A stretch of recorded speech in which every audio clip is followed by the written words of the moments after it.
أهلا بيكم في حلقة جديدة من برنامجكم سايب أثر.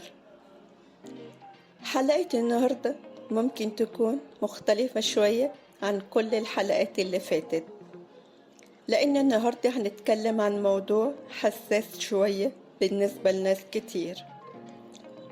في ناس بتختار تنفصل وده حقهم، بس في أطفال ما اختاروش يعيشوا في النص.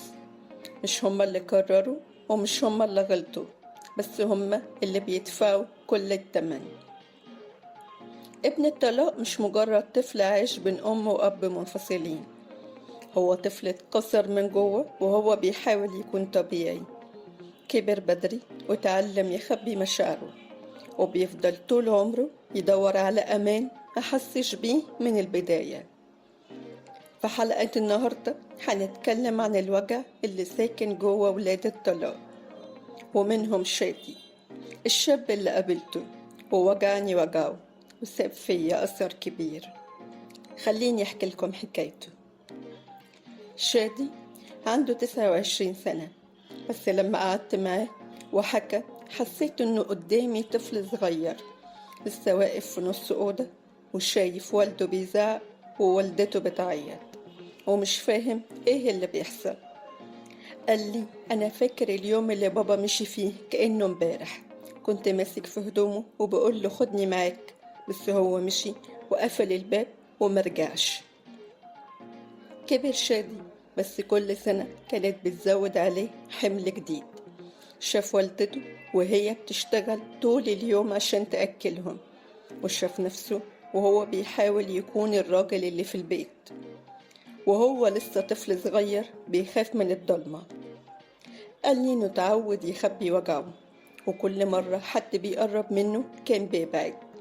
بيخاف يتحب وبيخاف أكتر يتساب. كل حاجة فيه كانت بتصرخ أنا لسه طفل صغير ومحتاج أمان.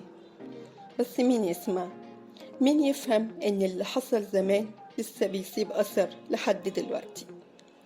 شادي قال لي جملة وجعتني جدا.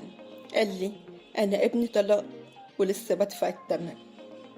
اللي زي شادي مش قليل، في كتير قوي حوالينا بيبانوا عاديين وناجحين وبيضحكوا، بس جواهم وجع قديم لسه صاحي.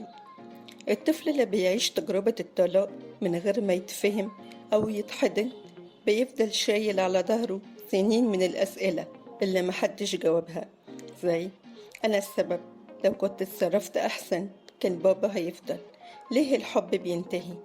وكل ما بيكبر وبيجرب يثبت لنفسه إنه يستحق يتحب، بس من غير ما يكون متصالح مع اللي حصل زمان.